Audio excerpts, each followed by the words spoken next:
All India national life insurance employees federation का। ये है एक इंडस्ट्रियल फेडरेशन ऑफ आईएनटीयूसी, सेंट्रल आईएनटीयूसी का इंडस्ट्रियल फेडरेशन है। आप लोग कोर्ट में गए? ये अस्थायी कर्मचारी जो एलआईसी में काम कर रहे थे और ख़ास करके 20 मई 1985 के बाद जो एलआईसी में काम किया था, इन लोगों के लिए हमने central government and industrial tribunal में केस किया, वहाँ जीत के आए। उसके बाद में एलआईसी ने हाई कोर्ट में चला गए, दिल्ली हाई कोर्ट में, वहाँ से बेंच को गया, वहाँ से सुप्रीम कोर्ट में जाना पड़ा केस को, रिट अपील 6956 ऑफ 2009 में। इसमें जब सुनवाई हुई तो सुनवाई के बाद कोर्ट ने ये आदेश दिया, उच्च न्यायालय ने 20 मई 1985 के बाद जो भी कर्मचारी, अस्थाई कर्मचारी एलआईसी में काम किया, 85 days for class 3, 70 days for class 4, उनको परमानेंट करना चाहिए। और जब उनको परमानेंट करेंगे, जो भी उनके बैक वेजेस होंगे और जो भी उनके अदर कॉन्सिक्वेंशियल बेनिफिट्स होंगे वो भी दिया जाएगा। तो एलआईसी ने इसको इम्प्लीमेंट नहीं किया तो हमने इसके ऊपर कंटेम्प्ट भी फाइल किया 634 ऑफ 2015। ये कंटेम्प्ट में जब रिव्यू में गए मैनेजमेंट, इसके बाद तो रिव्यू में ये जजमेंट दिया गया सुप्रीम कोर्ट में कि ये लोगों को परमानेंट करेंगे, लेकिन 100% back wages and consequential benefits की जगह 50% दिया जाएगा। उसके बाद हम चाह रहे थे कि इतने साल हम लड़ रहे हैं, एलआईसी उसको इम्प्लीमेंट कर देगा, लेकिन एलआईसी ने क्यूरेटिव पिटिशन फाइल कर दिया नंबर 26 ऑफ 2017 सुप्रीम कोर्ट में, जिसका डिसीजन आया 22 तारीख को, ये महीना 22 तारीख को आया है।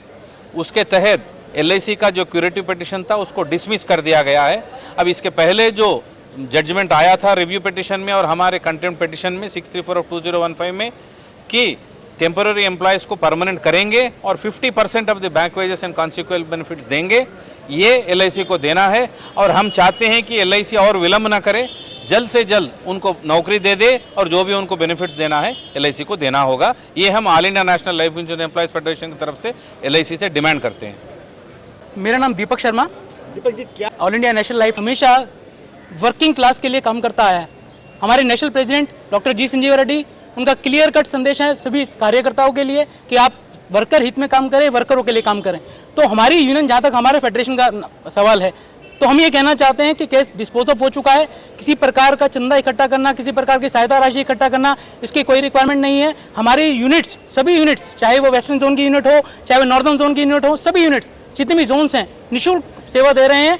जो कर्मचारी हैं, टेम्परेरी कर्मचारी हैं, उनसे जाके संपर्क कर सकते हैं। और यदि ऐसे कुछ एलिमेंट्स आपको सामने आते हैं तो उसकी सूचना हमें जरूर दें और कृपया करके अपनी खून पसीने की गाड़ी कमाई ऐसे तत्वों को ना दें, इसकी कोई ज़रूरत नहीं है। हम ये संदेश देना चाहते हैं। इंटक फेडरेशन, इंटक के झंडे के नीचे डॉक्टर जी संजीव रेड्डी के आशीर्वाद से हमारे एमपी साहब हैं श्री एम के राघवन साहब, उनके निर्देशन में हम लगातार कार्य कर रहे हैं। निःशुल्क रूप से हम सर्विस दे रहे हैं, तो इसकी कोई रिक्वायरमेंट नहीं। अगर ऐसे चाहते हैं कि ऐसे कोई कर्मचारी, अगर ऐसे कुछ लोग उनसे संपर्क करते हैं तो हमें बताएं, लिखित रूप से हमें सूचना दें उसकी।